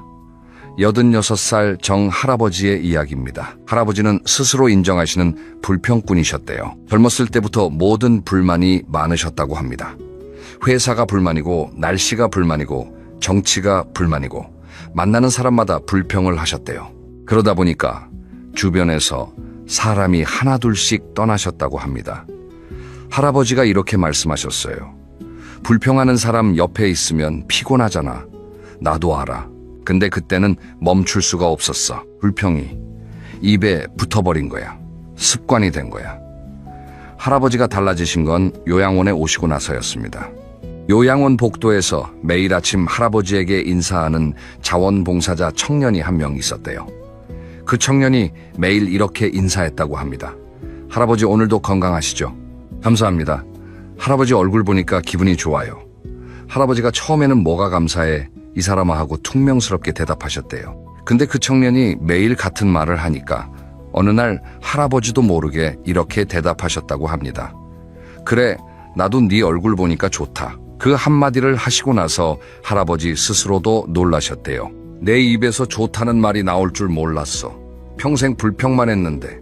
근데 그 말을 하니까 진짜 기분이 좋아지더라고. 여러분, 감사와 불평은 둘 다 습관입니다. 불평이 입에 붙으면 세상 모든 게 불만으로 보이고, 감사가 입에 붙으면 세상 모든 게 고마운 것으로 보입니다. 그리고 감사를 말하면 내 기분만 좋아지는 게 아니라 주변 사람의 기분도 좋아집니다. 오늘 하나만 해보시겠어요? 잠들기 전에 오늘 감사한 것 3가지를 떠올려 보세요. 거창한 거 말고요. 아주 작은 거면 됩니다. 오늘 밥이 맛있었다. 오늘 날씨가 좋았다. 오늘 아무 탈 없이 하루가 지나갔다. 이 3가지를 매일 찾다 보면 일주일 뒤, 한 달 뒤에 세상이 다르게 보이기 시작합니다. 정리합니다. 셋째, 매일 감사한 것 3가지를 찾아보세요. 감사는 조건이 아니라 습관입니다. 습관이 되면 같은 하루가 다르게 보입니다. 넷째, 불평 대신 감사를 말해보세요. 내 기분이 달라지고 주변 사람도 달라집니다. 자, 다음은 욕심에 대한 이야기입니다. 더 갖고 싶고 더 하고 싶고 더 되고 싶은 마음, 그 욕심이 어르신들의 삶을 어떻게 바꿔놨는지, 그리고 내려놓았을 때 무엇이 찾아왔는지 한번 들어보시겠습니다. 5번째, 충고입니다. 욕심은 가질수록 무거워집니다. 내려놓으면 가벼워집니다. 85살 최 할아버지의 이야기입니다. 최 할아버지는 부동산 사업을 하셨던 분이에요. 젊었을 때부터 돈에 대한 욕심이 크셨다고 합니다. 건물 하나를 사면 2개를 갖고 싶고, 2개를 가지면 5개를 갖고 싶고, 실제로 사업이 잘 되셔서 전성기에는 건물을 여러 채 소유하고 계셨다고 합니다. 근데 할아버지가 이렇게 말씀하셨어요. 건물이 늘어날수록 걱정도 늘어났어. 임대료 안 내는 사람 때문에 스트레스 받고, 건물 관리 문제로 잠을 못 자고, 세금 걱정에 머리가 빠지고, 돈은 벌었는데 행복한 날은 하루도 없었어. 그러다가 사업이 어려워지는 시기가 왔고 건물을 하나씩 정리하셔야 했습니다. 할아버지는 그때 세상이 무너지는 기분이었다고 해요. 내 것이 줄어드는 게 너무 괴로웠대요. 근데 신기한 일이 벌어졌다고 합니다. 건물을 정리하고 나니까 오히려 마음이 편해지신 거예요. 할아버지가 이렇게 말씀하셨어요. 다 정리하고 나니까 아침에 눈 뜨는 게 편하더라고. 걱정이 없어. 전화가 와도 무섭지 않아. 산책을 나가면 하늘이 보여. 건물 가지고 있을 때는 하늘을 볼 시간도 없었거든. 돈이 줄었는데 행복은 늘었어. 이게 말이 되냐고. 여러분, 이 이야기가 역설적이지 않습니까? 가진 게 많았을 때는 불행했고, 가진 게 줄었을 때 행복해졌다. 왜 그럴까요? 욕심은 짐과 같습니다. 등에 짐을 지고 산을 오르는 거예요. 짐이 하나면 괜찮은데 둘, 셋, 넷, 점점 짐을 더 지면 숨이 차고 다리가 떨리고 결국 주저앉게 됩니다.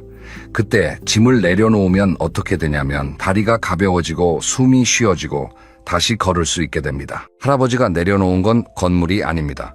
욕심을 내려놓으신 거예요. 여기서 6번째 충고가 나옵니다. 가진 것을 지키려는 욕심이 가진 것을 즐기지 못하게 합니다. 80 할머니의 이야기입니다. 할머니는 젊었을 때 돈을 아주 열심히 모으셨대요. 근데 모은 돈을 쓰지 못하시는 분이었다고 합니다. 통장에 돈이 있으면 안심이 되는데 돈이 나가면 불안해지시는 거예요. 할머니가 이렇게 말씀하셨어요. 나는 돈을 모으는 게 목적이 돼버렸어. 처음에는 노후를 위해서 모았는데 어느 순간부터는 그냥 모으는 것 자체가 좋았어. 통장 숫자가 늘어나는 게 안심이 됐거든. 근데 그 돈으로 뭘 해본 적이 없어. 맛있는 거 한번 사 먹은 적이 없어. 여행 한번 간 적이 없어. 돈은 있었는데 쓸 용기가 없었어. 이건 2번째 영상에서 다뤘던 이야기와도 연결되는데요. 돈뿐만 아니라 모든 것에 해당됩니다. 가진 것을 지키려는 욕심이 너무 크면 가진 것을 즐기지 못합니다. 건강을 가지고 있으면서도 건강을 잃을까봐 불안해하고, 좋은 관계를 가지고 있으면서도 그 관계를 잃을까봐 전전긍긍하고, 가진 것을 즐기지 못하면 가지지 않은 것과 같습니다. 정리합니다. 5째 욕심은 가질수록 무거워집니다. 내려놓으면 가벼워집니다. 지금 나를 짓누르고 있는 욕심이 뭔지 한번 생각해 보세요. 6째, 가진 것을 지키려는 욕심이 가진 것을 즐기지 못하게 합니다. 지금 가지고 있는 것을 누리세요. 그게 진짜 부자입니다. 자, 다음은 완벽주의에 대한 이야기입니다. 다 잘해야 한다는 강박, 실수하면 안 된다는 압박. 이게 어르신들의 삶을 얼마나 힘들게 했는지 들어보시면 고개를 끄덕이실 겁니다. 7번째 충고입니다. 다 잘하려고 하지 마세요. 완벽한 인생은 없습니다. 83살 한 할머니의 이야기입니다. 한 할머니는 스스로를 완벽주의자라고 표현하셨어요.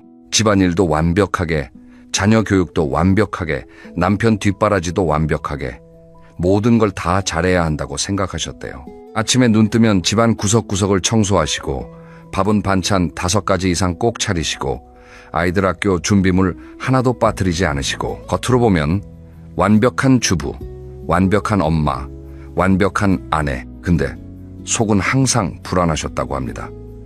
할머니가 이렇게 말씀하셨어요.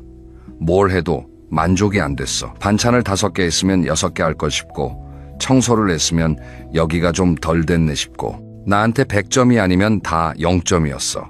90점을 받아도 기분이 안 좋았어. 나머지 10점이 신경 쓰여서. 이런 완벽주의가 할머니를 어떻게 했냐면요. 50대에 만성 두통이 시작됐고 60대에 불면증이 왔고 70대에 공황장애 비슷한 증상이 나타나셨대요. 몸이 신호를 보내고 있었는데 할머니는 그것마저도 완벽하게 이겨내려고 하셨습니다. 내가 이 정도에 무너지면 안 되라고요. 할머니가 지금은 이렇게 말씀하세요. 완벽하게 살려고 했는데 결국 완벽하게 망가졌어. 그때 70점짜리 하루를 보냈으면 차라리 더 오래 건강했을 거야. 여러분, 혹시 이런 생각하시는 분 계세요? 나는 좀 더 잘해야 해. 이 정도는 부족해. 다른 사람은 다 잘하는데 나만 못해. 이런 생각이 드실 때 이 말을 떠올려 보세요. 70점짜리 하루도 괜찮은 하루입니다. 여기서 8번째 충고가 이어집니다. 실수를 용서하세요. 남의 실수도 내 실수도.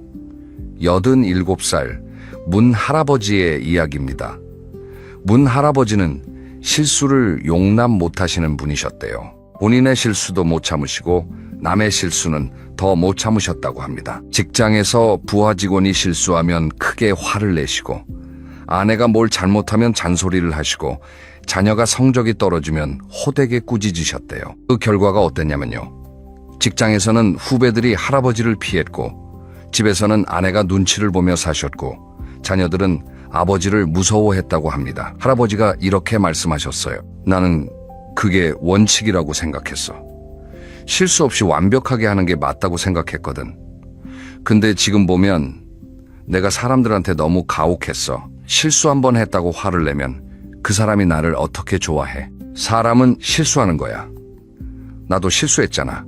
근데 나는 내 실수는 모른 척하고 남의 실수만 잡았어. 여러분, 완벽주의는 나만 괴로운 게 아니라 주변 사람도 괴롭게 합니다. 완벽을 요구하는 사람 옆에 있으면 숨이 막힙니다. 뭘 해도 부족하다는 소리를 들으니까 실수는 인간의 자연스러운 모습입니다. 실수 없는 사람은 없습니다. 남의 실수를 너그럽게 봐주는 것, 내 실수도 너그럽게 받아들이는 것, 그게 완벽주의를 내려놓는 첫걸음입니다. 정리합니다.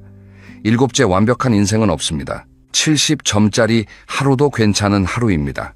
스스로를 너무 몰아세우지 마세요. 8째, 실수를 용서하세요. 남의 실수도 내 실수도. 실수를 포용하면 인간관계도 내 마음도 편해집니다. 자, 다음은 남의 시선에 대한 이야기입니다. 체면 때문에 하고 싶은 걸 못했던 이야기, 남들이 뭐라고 할까봐 숨겼던 이야기. 이게 의외로 어르신들의 가슴에 깊이 박혀있던 후회였습니다. 9번째 충고입니다. 남의 눈 때문에 내 인생을 숨기지 마세요. 80살성 할머니의 이야기입니다. 할머니는 젊었을 때 춤을 추고 싶으셨대요. 동네 문화센터에서 댄스 수업을 한다는 공고를 보시고 가슴이 두근거리셨다고 합니다. 근데 안 가셨어요. 왜냐하면 이런 생각이 드셨대요. 나이 먹은 아줌마가 무슨 춤이야. 동네 사람들이 뭐라고 하겠어. 남편이 창피할 거야. 그래서 참으셨습니다. 그 뒤로도 하고 싶은 것이 생길 때마다 항상 이 생각이 먼저 들었대요. 남들이 뭐라고 할까? 글을 쓰고 싶었는데 이 나이에 무슨 글이야 하고 접고, 노래를 배우고 싶었는데 못하면 창피하지 하고 접고, 혼자 여행을 가보고 싶었는데 아줌마가 혼자 돌아다니면 이상하게 보겠지 하고 접고. 할머니가 이렇게 말씀하셨어요. 나는 평생 남의 눈으로 내 인생을 살았어. 내가 뭘 하고 싶은지가 아니라 남이 나를 어떻게 볼지가 항상 먼저였어. 근데 지금 요양원에 와서 생각해보니까 그때 나를 뭐라고 했을 사람들이 지금 어디 있는지도 몰라. 다 잊혀졌어. 그런 남의 시선은 다 사라졌는데 내가 못해본 것에 대한 후회만 남아있어. 여러분, 이 말씀이 정말 핵심을 찌릅니다. 남의 시선은 일시적이지만 내 후회는 영구적입니다. 내가 춤을 췄을 때 동네 사람들이 한 달 정도 수근거렸을 수도 있어요. 근데 석 달이면 다 있습니다. 그 사람들도 자기 삶이 바쁘니까. 근데 내가 춤을 안 추고 참은 후회는 30년이 지나도 남아있습니다. 여기서 10번째 충고가 이어집니다. 나이에 맞게 살라는 말 듣지 마세요. 78 살강 할아버지의 이야기입니다. 할아버지는 60대에 그림을 배우고 싶으셨대요. 은퇴하시고 시간이 생기니까 어릴 때부터 좋아했던 그림을 다시 시작해보고 싶으셨던 겁니다. 문화센터에 등록을 하러 가셨는데 접수하시는 분이 이렇게 말씀하셨대요. 아버님, 이 반은 기초반인데 젊은 분들이 많아요. 괜찮으세요? 그 말을 듣고 할아버지는 돌아오셨다고 합니다. 나이 든 사람이 젊은 사람들 사이에 끼어서 그림 배우면 뭐가 되겠어. 창피하지. 그 뒤로 그림을 다시 시도해보지 못하셨대요. 할아버지가 이렇게 말씀하셨어요. 그때 그냥 앉았으면 됐는데 옆에 20살짜리가 앉아있든 30살짜리가 앉아있든 내가 그림을 배우는 건데 뭐가 창피해. 근데 그때는 그게 안 됐어. 나이에 맞게 살아야 한다는 생각이 너무 강했거든. 여러분, 나이에 맞게라는 말, 이 말이 참 많은 걸 가두는 말입니다. 이 나이에 무슨 연애야? 이 나이에 무슨 공부야? 이 나이에 무슨 운동이야? 이 나이에 무슨 도전이야? 근데 나이에 맞는 삶이라는 게 도대체 뭘까요? 누가 정한 건가요? 50이면 이렇게 살아야 하고 60이면 저렇게 살아야 하고 그런 규칙이 어디 있습니까? 하고 싶은 게 있으면 나이와 상관없이 하시면 됩니다. 60에 기타를 배워도 되고 70에 수영을 시작해도 되고 80에 글을 써도 됩니다. 남들이 뭐라고 하든 그건 그 사람들의 문제이지 내 문제가 아닙니다. 정리합니다. 9째, 남의 시선 때문에 내 인생을 숨기지 마세요. 남의 시선은 사라지지만 내 후회는 평생 남습니다. 10째, 나이에 맞게 살라는 말에 갇히지 마세요. 하고 싶은 게 있으면 지금 하세요. 나이는 숫자일 뿐입니다. 자, 이제 마지막 챕터입니다. 이 이야기가 오늘 10가지 충고를 하나로 묶어주는 이야기입니다. 요양원에서 만난 거의 모든 어르신이 비슷하게 하신 말씀이 있어요. 나는 평생 행복을 기다렸어. 근데 행복은 기다리는 게 아니더라. 88살 오 할아버지의 이야기를 들려드릴게요. 할아버지는 젊었을 때 이렇게 생각하셨대요. 대학에 가면 행복할 거야. 취직하면 행복할 거야. 결혼하면 행복할 거야. 집을 사면 행복할 거야. 아이가 좋은 대학에 가면 행복할 거야. 은퇴하면 행복할 거야. 이렇게 항상 다음 단계에 행복이 있다고 생각하셨대요. 근데 대학에 가니까 취업 걱정이 되고, 취직하니까 승진 걱정이 되고, 결혼하니까 돈 걱정이 되고, 집을 사니까 대출 걱정이 되고, 아이가 대학에 가니까 등록금 걱정이 되고, 은퇴하니까 건강 걱정이 되고. 할아버지가 이렇게 말씀하셨어요. 행복은 항상 다음에 있었어. 한 번도 지금에 있었던 적이 없어. 나는 80년 동안 다음만 보고 살았어. 근데 지금 생각하면 그 다음 하면서 지나간 시간 속에 행복이 있었더라고. 대학 다니면서 친구들이랑 웃었던 거, 결혼 초에 아내랑 라면 끓여 먹던 거, 아이가 처음 아빠라고 부르던 거, 그게 다 행복이었는데 그때는 몰랐어. 여러분, 이 이야기가 가슴에 깊이 와닿으시죠? 우리도 똑같이 하고 있지 않습니까? 승진하면 행복할 거야. 대출 갚으면 행복할 거야. 아이가 취직하면 행복할 거야. 항상 행복을 미래에 놓고 지금은 참고 견디는 시간이라고 생각합니다. 근데 어르신들이 깨달으신 건 행복은 도착지가 아니라는 겁니다. 행복은 어딘가에 도착해서 얻는 게 아니라 걸어가는 길 위에서 느끼는 거예요. 지금 이 순간 숨을 쉬고 있다는 것, 옆에 사람이 있다는 것, 밥을 먹을 수 있다는 것, 이게 다 행복입니다. 근데 우리가 그걸 행복이라고 못 느끼는 이유는 더 큰 행복을 기다리고 있기 때문입니다. 할아버지가 마지막에 이런 말씀을 하셨어요. 행복은 조건이 아니야. 선택이야. 지금 이 순간에 행복하기로 마음먹으면 그게 행복이야. 근데 나는 그걸 80년 만에 알았어. 행복은 조건이 아니라 선택이다. 이 한마디가 오늘 영상의 마지막 메시지입니다. 자, 여기까지 오늘의 이야기를 전부 들려드렸습니다. 오늘 요양원 어르신들이 전해주신 마음가짐과 행복에 대한 충고 10가지를 정리해 볼게요. 첫째, 남과 비교하지 마세요. 비교는 끝이 없는 러닝머신입니다. 둘째, 어제의 나와 비교하세요. 남이 아니라 나 자신이 기준입니다. 셋째, 매일 감사한 것 3가지를 찾아보세요. 감사는 습관입니다. 넷째, 불평 대신 감사를 말해보세요. 내 기분도 주변도 달라집니다. 다섯째, 욕심을 내려놓으면 가벼워집니다. 지금 나를 짓누르는 짐이 뭔지 돌아보세요. 여섯째, 가진 것을 지키려는 욕심 때문에 가진 것을 즐기지 못하고 있지 않은지 점검하세요. 일곱째, 완벽하지 않아도 괜찮습니다. 70점짜리 하루도 좋은 하루입니다. 8째, 실수를 용서하세요. 남의 실수도 내 실수도. 9째, 남의 시선 때문에 내 인생을 숨기지 마세요. 10째, 나이에 맞게 살라는 말에 갇히지 마세요. 하고 싶은 건 지금 하세요. 그리고 오늘 이 모든 이야기를 하나로 꿰뚫는 말, 행복은 조건이 아니라 선택입니다. 여러분, 지금 이 영상을 보고 계신 이 순간이 행복입니다. 눈이 보이고 귀가 들리고 의자에 앉아 있을 수 있고 누군가의 이야기에 귀 기울이고 있다는 것, 이게 당연한 게 아닙니다. 이걸 못하는 분들이 요양원에 계십니다. 오늘 잠들기 전에 딱 한 가지만 해보세요. 눈을 감고 오늘 하루를 돌아보면서 오늘도 괜찮은 하루였다고 한 번만 말해보세요. 그 한마디가 행복의 시작입니다. 다음 영상에서는 이 시리즈의 마지막 이야기를 준비하고 있습니다. 죽음 앞에서 깨달은 것들, 어르신들이 인생의 마지막에서 가장 하고 싶은 말, 그리고 떠나기 전에 꼭 전하고 싶다고 하신 이야기, 시리즈의 마침표를 찍는 이야기입니다. 그 이야기도 정말 울림이 큽니다. 기대해주세요. 그러면 오늘도 여러분의 하루가 행복하기를 바랍니다. 감사합니다. 여러분, 한 가지 여쭤볼게요. 평생 아끼고 모으고 자식 뒷바라지 하면서 정말 열심히 사셨잖아요. 그런데 통장 잔고를 볼 때마다 마음이 편하신가요? 아마 이 영상을 클릭하신 분이라면 솔직히 좀 불안하실 거예요. 나는 왜 이렇게 살았는데도 돈이 부족한 느낌일까? 이 생각 한 번쯤은 해보셨을 겁니다. 놀라운 숫자 하나를 말씀드릴게요. 우리나라 65세 이상 어르신 중에서 본인이 노후 준비가 충분하다고 느끼는 분은 10명 중 고작 한두 분밖에 안 됩니다. 나머지 8, 9분은 막연한 불안 속에서 하루하루를 보내고 계세요. 그런데요, 정말 중요한 사실 하나를 알려드리겠습니다. 이 불안의 원인은 돈이 적어서가 아닙니다. 돈을 어디에 어떻게 담아두고 있는지 그 정리가 안 돼 있어서 생기는 문제예요. 오늘 이 영상 하나로 여러분의 남은 인생 돈 걱정을 확 줄여드리겠습니다. 복잡한 주식 이야기, 어려운 부동산 투자 이야기 아닙니다. 통장 딱 3개만 있으면 됩니다.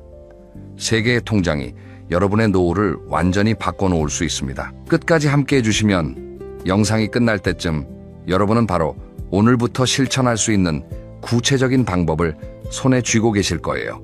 자, 그러면 지금부터 시작하겠습니다. 먼저 우리가 노후에 돈 걱정을 하게 되는 진짜 이유부터 짚어보겠습니다. 많은 분들이 이렇게 생각하세요. 내가 젊을 때 더 벌 걸, 주식을 했어야 했나, 부동산을 하나 더 샀어야 했는데. 그런데요, 제가 수많은 사례를 들여다보면서 깨달은 건 노후에 힘들어지는 분들의 가장 큰 문제는 수입의 크기가 아니라는 겁니다. 진짜 문제는 들어오는 돈과 나가는 돈이 한 바구니에 뒤섞여 있다는 거예요. 이유를 하나 들어볼게요. 여러분, 부엌에 양념통이 있죠? 소금, 설탕, 고춧가루, 후추. 이걸 전부 하나의 큰 통에 섞어 넣으면 어떻게 될까요? 요리할 때마다 어느 게 소금이고 어느 게 설탕인지 알 수가 없습니다. 된장찌개에 설탕을 넣고 디저트에 소금을 넣는 참사가 벌어지겠죠. 우리 통장도 똑같습니다. 연금 들어오는 통장, 공과금 나가는 통장, 경조사비 나가는 통장, 자녀에게 보내는 돈, 본인 용돈까지 전부 하나의 통장에서 왔다 갔다 하면 이달에 돈이 얼마나 남았는지, 다음 달에는 괜찮은 건지 도무지 감이 안 잡힙니다. 실제 이야기 하나를 해드리겠습니다. 이건 제가 자주 접하는 유형인데요. 김 선생님이라고 부르겠습니다. 올해 67세 퇴직한 지 2년 됐어요. 국민연금이 매달 120만 원 정도 들어옵니다. 부인분 연금까지 합하면 약 200만 원이에요. 두 분이 생활하시기에 빠듯하지만 아주 못 살 정도는 아닙니다. 그런데 김 선생님은 매달 말이 되면 통장 잔고가 거의 제로에 가까워져요. 왜 그런 걸까요? 알고 보니 아들이 사업 자금 좀 빌려달라고 해서 몇백만 원 보내주고 손주 학원비 대줘야 한다고 또 돈이 나가고 갑자기 친구상을 당해서 부조금도 나갔어요. 이 돈들이 전부 연금 들어오는 통장 하나에서 빠져나갑니다. 그러니까 정작 본인 병원비 낼 때, 마트에서 장 볼 때 통장 잔고를 보면 아찔한 거예요. 매달 200만 원이 들어오는데도 늘 쪼들리는 느낌인 거죠. 이게 바로 밑 빠진 독에 물 붓기입니다. 독에 구멍이 나 있는데 아무리 물을 부어도 차지 않는 거예요. 그래서 해결책은 물을 더 많이 붓는 게 아니라 구멍을 막는 겁니다. 그리고 그 구멍을 막는 방법이 바로 돈의 성격에 따라 통장을 나누는 것입니다. 혹시 A 통장 나눈다고 뭐가 달라지겠어? 라고 생각하시는 분 계실 수 있어요.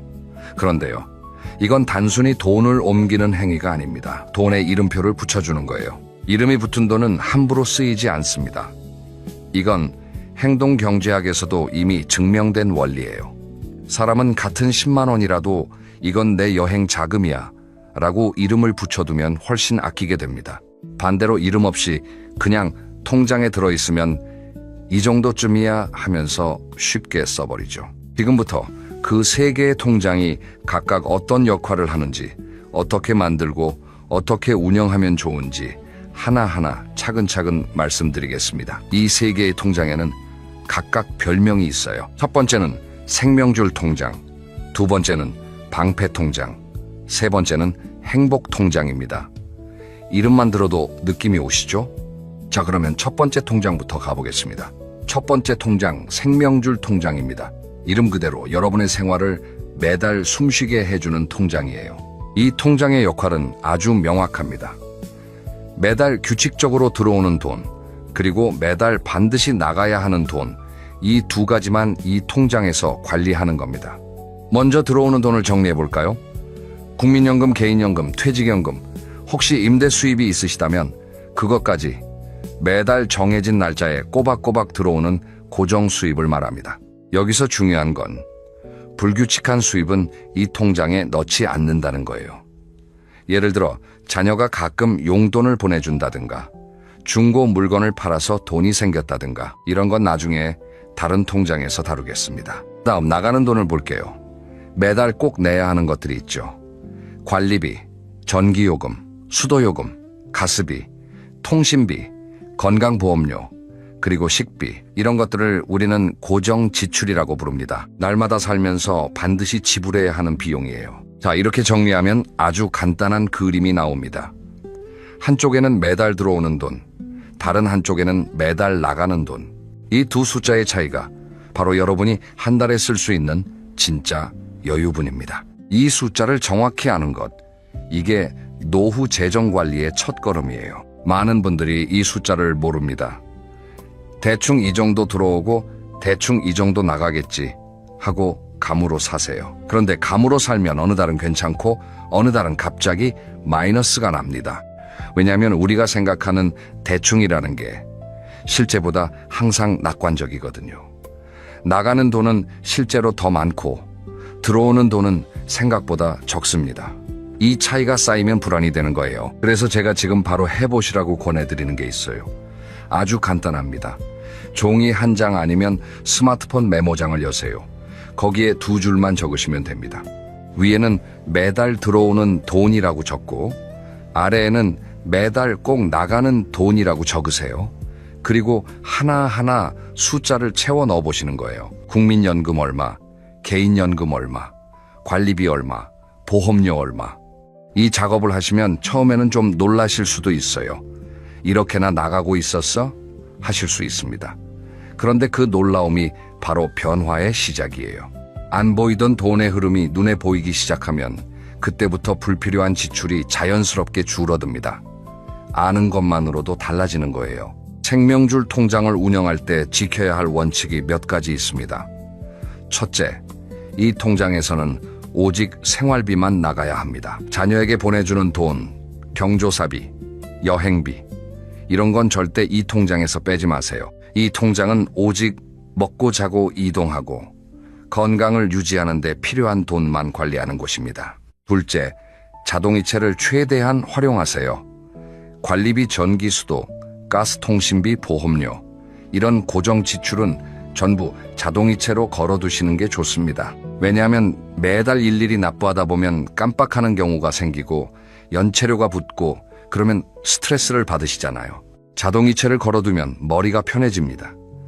이건 알아서 나가는 거니까 신경 안 써도 돼 라는 마음의 여유가 생겨요. 셋째, 고정 지출 날짜를 최대한 비슷하게 맞추세요.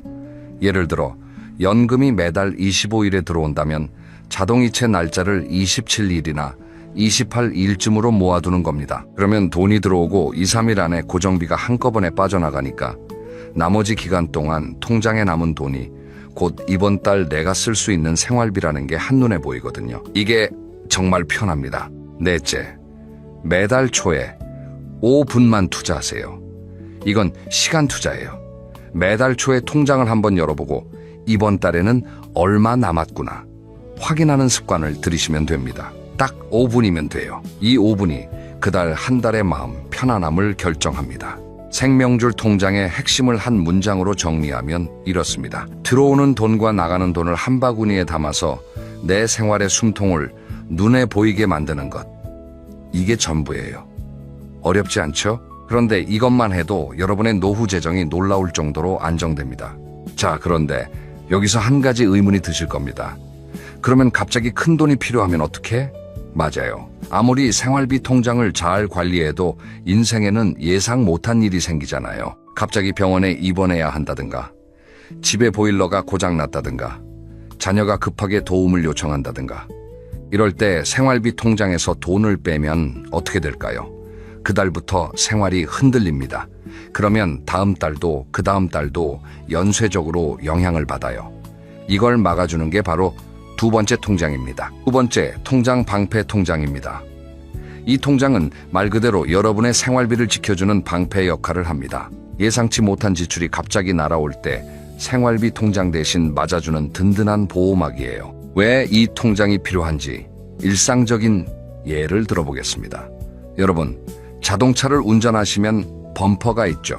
범퍼가 왜 있는 걸까요? 작은 접촉 사고가 났을 때 차체 본체를 보호하기 위해서 있는 거잖아요. 범퍼가 없으면 가벼운 충돌에도 엔진이나 차체가 바로 손상됩니다.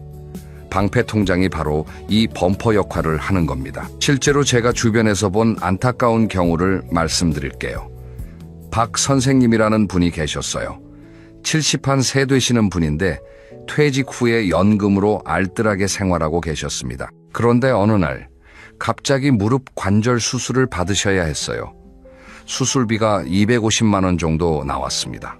비상금 통장이 따로 없으셨기 때문에 생활비에서 250만 원을 빼셨어요. 그랬더니 그달은 물론이고 다음 달까지 생활비가 모자랐습니다. 마트에서 장을 볼 때도 이것저것 줄이고 약국에서 영양제도 끊고 3개월 정도를 정말 힘들게 보내셨어요. 만약 박 선생님에게 비상금 통장이 있었다면 어떻게 됐을까요? 수술비 250만 원은 비상금 통장에서 나가고 생활비 통장은 그대로 유지됩니다. 평소 먹던 건 먹고 필요한 약 사고 생활에 전혀 타격이 없어요. 이게 방패 통장의 힘입니다. 그러면 방패 통장에는 얼마를 넣어두면 될까요? 이게 많은 분들이 궁금해하시는 부분이에요. 정답은 사람마다 다르지만 대체적인 기준을 알려드리겠습니다. 기본 기준은 월 생활비의 3배에서 6배입니다. 예를 들어 매달 생활비가 150만 원이신 분이라면 방패 통장에 450만 원에서 900만 원 정도를 넣어두시는 게 좋습니다. 그렇게 많이? 하고 놀라실 수 있어요. 하지만 생각해 보세요. 갑작스러운 입원 집수리, 경조사가 한꺼번에 올 수도 있거든요. 특히 나이가 들수록 이런 예상 밖의 일이 더 자주 찾아옵니다. 물론 처음부터 그 금액을 한꺼번에 만들 필요는 없습니다. 지금 당장 방패 통장을 만들고 매달 조금씩 넣으면 됩니다. 매달 5만 원만 넣어도 1년이면 60만 원이 모여요. 2년이면 120만 원입니다. 중요한 건 시작하는 거예요. 금액이 아니라 습관이 중요합니다. 방패 통장을 운영할 때 꼭 기억하셔야 할 원칙들이 있어요. 첫째, 이 통장은 진짜 비상시에만 쓰는 겁니다.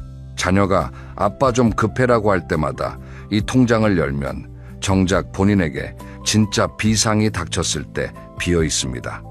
비상금은 본인의 비상을 위한 돈이에요. 자녀 지원은 별도의 판단과 계획이 필요한 문제입니다. 여기서 잠깐 오해하지 마세요. 자녀를 돕지 말라는 게 아닙니다. 다만 본인의 안전망을 허물면서까지 도우면 결국 자녀에게도 더 큰 짐이 된다는 겁니다. 실제로 이런 경우를 많이 봅니다. 부모님이 자녀에게 목돈을 빌려주고 그 돈이 돌아오지 않아서 본인 생활이 어려워지면 결국 자녀가 다시 부모님을 부양해야 하는 상황이 오거든요. 서로가 서로에게 짐이 되는 악순환이 시작되는 겁니다. 그래서 방패 통장을 지키는 건 나만을 위한 게 아니라 가족 모두를 위한 현명한 선택이에요. 둘째, 방패 통장은 접근이 살짝 불편한 게 좋습니다. 무슨 말이냐면 체크카드를 연결하지 마시고 인터넷 뱅킹으로 바로 이체가 되더라도 한 번 더 생각할 수 있는 장치를 만드세요. 예를 들어 이 통장의 비밀번호를 평소에 쓰는 것과 다르게 설정하는 것도 방법이에요. 아니면 집에 메모해둔 곳에서만 비밀번호를 확인할 수 있게 하는 거죠. 살짝 불편하면 충동적으로 꺼내 쓰는 걸 막을 수 있습니다. 이건 의지의 문제가 아니라 시스템의 문제예요. 환경을 만들어 놓으면 의지가 약해도 돈이 지켜집니다. 셋째, 방패 통장에서 돈을 썼다면 반드시 다시 채우세요. 비상금을 쓰는 건 괜찮습니다. 그게 이 통장의 존재 이유니까요. 하지만 쓰고 나서 다시 채우지 않으면 그 다음 비상태, 무방비 상태가 됩니다. 써서 줄었다면 다음 달부터 다시 매달 조금씩 채워 넣으시면 돼요. 여기서 한 가지 팁을 드리자면 방패 통장에 돈을 넣을 때 이자가 조금이라도 붙는 상품을 활용하시면 좋습니다. 요즘 시중은행에 파킹 통장이라는 게 있어요. 파킹 통장은 하루만 맡겨도 이자가 붙는 수시 입출금 통장이에요. 일반 보통 예금보다 이자가 높으면서도 필요할 때 바로 꺼낼 수 있어서 비상금 보관용으로 안성맞춤입니다. 은행 앱에서 쉽게 만들 수 있으니까 가까운 은행에 물어보시거나 자녀분에게 부탁해서 개설해보세요. 그리고 또 하나, CMA 통장이라는 것도 있습니다. 이건 증권사에서 만드는 건데 쉽게 말하면 돈을 넣어두면 매일매일 이자가 붙는 통장이에요. 비상금처럼 넣어뒀다가 필요할 때 바로 뺐을 수 있으면서 일반 은행 통장보다 이자가 높은 편이라 비상금 보관에 좋습니다. 다만 원금 보장이 되는 상품인지 꼭 확인하시고 복잡한 투자 상품은 피하셔야 해요. 비상금은 안전이 최우선이니까요. 방패 통장이 왜 중요한지 한 가지 더 강조해드리겠습니다. 이 통장이 있으면 심리적으로 엄청난 안정감이 생깁니다. 갑자기 무슨 일이 생겨도 나한테는 비상금이 있어. 이 마음 하나가 일상의 불안을 확 줄여줘요. 사실 노후 불안의 상당 부분은 만약에라는 걱정에서 옵니다. 만약 갑자기 아프면 어쩌지? 만약 큰 돈이 필요하면 방패 통장은 이 만약에에 대한 답을 미리 준비해 놓는 겁니다. 여러분, 우산을 가지고 나갔는데 비가 안 오면 어떤가요? 좀 무겁긴 해도 스트레스는 없잖아요. 반대로 우산 없이 나갔는데 갑자기 소나기가 쏟아지면 온종일 불쾌하고 힘들죠. 방패 통장은 여러분, 인생의 우산입니다. 쓸 일이 없으면 그저 든든한 안심이고 쓸 일이 생기면 즉시 여러분을 지켜주는 거예요. 자, 여기까지 생명줄 통장과 방패 통장을 말씀드렸습니다. 이 두 통장만 있어도 노후 재정의 기본 뼈대는 완성돼요. 그런데 제가 처음에 통장이 3개라고 말씀드렸죠? 세 번째 통장이 남았습니다. 그리고 솔직히 말씀드리면 이 세 번째 통장이 사실 가장 중요할 수 있습니다. 왜 그런지 지금부터 말씀드릴게요. 세 번째, 통장, 행복 통장입니다. 이 통장은 조금 특별해요. 앞에 두 통장이 생존과 안전을 위한 거라면 이 통장은 여러분의 삶의 색깔을 입혀주는 통장이에요. 여행, 취미, 맛있는 음식, 친구와의 모임, 나를 위해 쓰는 돈을 모아두는 곳입니다. 에이, 먹고 사는 것도 빠듯한데 무슨 여행이야? 혹시 이렇게 생각하시는 분이 계실 수 있어요. 충분히 이해합니다. 그런데 잠깐 이걸 한번 생각해 보세요. 여러분이 젊을 때 열심히 일한 이유가 뭐였나요? 단순히 돈을 모으기 위해서였나요? 아니죠. 행복하게 살기 위해서였잖아요. 가족과 좋은 시간을 보내고 가끔은 여행도 가고 맛있는 것도 먹으면서 살고 싶었던 거죠. 그런데 막상 퇴직하고 나면 많은 분들이 이 목적을 잊어버리십니다. 돈을 아끼는 것 자체가 목적이 되어버려요. 한 푼이라도 더 아끼자, 나는 안 쓰고 참자. 그러면서 3년, 5년이 지나면 어떻게 될까요? 몸은 점점 안 좋아지고 갈 수 있는 데가 줄어들고 할 수 있는 것도 줄어듭니다. 나중에 그때 좀 다닐 걸 하고 후회해도 돌이킬 수 없어요. 실제로 노년기 우울증의 가장 큰 원인 중 하나가 뭔지 아세요? 돈이 없어서가 아니라 삶의 즐거움이 없어서입니다. 하루하루가 같은 패턴의 반복이고 기대할 게 없고 설렐 일이 없는 거예요. 이건 돈이 아무리 많아도 해결이 안 됩니다. 반대로 한 달에 3만 원, 5만 원이라도 나를 위해 쓰는 돈이 있으면 그게 삶의 활력이 됩니다. 제가 실제로 뵌 분 중에 정말 인상적인 이야기가 있어요. 이 선생님이라는 73세 여성분인데요. 연금이 매달 80만 원밖에 안 됩니다. 객관적으로 보면 넉넉하지 않은 금액이에요. 그런데 이 선생님은 매달 3만 원씩 따로 모아요. 1년이면 36만 원이 되잖아요. 이 돈으로 1년에 한 번 친구들이랑 가까운 온천 여행을 가세요. 이 선생님 말씀이 이 여행 하나가 1년을 버티게 해준다고 하시더라고요. 다음 여행을 생각하면 매일이 기대되고 그 기대감이 운동도 하게 만들고 건강도 챙기게 만든다고요. 3만 원이에요, 매달. 커피 전문점에서 커피 대여섯 잔 값이에요. 이 작은 금액이 한 사람의 1년을 지탱하는 힘이 됩니다. 이게 행복통장의 힘이에요. 자, 행복통장을 어떻게 만들고 운영하면 좋을까요? 첫째, 금액은 작아도 됩니다. 정말 중요한 말씀이에요. 매달 10,000원이든 30,000원이든 50,000원이든 상관없습니다. 중요한 건 이건 나를 위한 돈이라는 이름표가 붙어 있다는 거예요. 큰 금액이 아니어도 나를 위한 돈이 존재한다는 사실 자체가 심리적 안정감을 줍니다. 둘째, 이 돈은 쓰는 게 맞습니다. 행복통장의 돈은 아끼라고 있는 게 아니에요. 쓰라고 있는 겁니다. 다만 계획적으로 쓰는 거죠. 이번 달에는 오랜만에 좋은 식당 가야지. 석 달 모아서 친구랑 여행 가야지. 이 돈 모아서 서예교실 등록해야지. 이렇게 목표를 세우고 그 목표를 향해 조금씩 모으고 때가 되면 기분 좋게 쓰는 겁니다. 이 과정 자체가 즐거움이에요. 셋째, 이 통장에 돈을 쓸 때 절대 죄책감을 갖지 마세요. 이건 정말 강조하고 싶습니다. 우리 세대, 특히 60대 이상 분들은 평생 남을 위해 돈을 쓰는 데는 익숙하지만 나를 위해 돈을 쓰는 데는 죄책감을 느끼시는 분이 많아요. 이 돈이면 손주한테 뭐 사줄 수 있는데, 이 돈 아끼면 자식한테 보탤 수 있는데, 이렇게 생각하시면 안 됩니다. 여러분이 건강하고 활력 있게 사시는 게 자녀에게 해줄 수 있는 가장 큰 선물이에요. 부모님이 우울하고 무기력하게 지내시면 자녀도 걱정되고 마음이 아프잖아요. 반대로 부모님이 여행도 다니시고 취미도 즐기시고 친구도 만나시면 자녀 입장에서 얼마나 안심이 되겠어요. 우리 엄마 아빠 잘 지내시는구나. 다행이다. 이 한마디가 자녀에게는 세상에서 가장 큰 효도예요. 넷째, 행복통장의 위시리스트를 하나 만들어 보세요.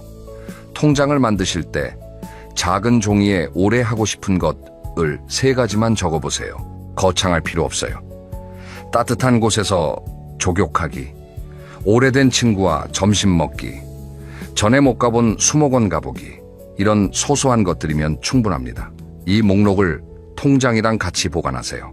그러면 돈을 모을 때마다 목표가 떠올라서 더 재미있어집니다. 다섯째, 자녀에게 알려주세요. 엄마한테는 행복통장이라는 게 있어. 아빠가 이 돈으로 여행 갈 거야. 이렇게 말씀하시면 자녀들도 응원해 줍니다. 오히려 자녀들이 기쁘게 생각해요. 우리 부모님이 본인을 위한 돈을 따로 모으시는구나. 잘하시는 거다. 그러면 자녀도 불필요하게 돈을 달라고 하는 경우가 줄어들어요.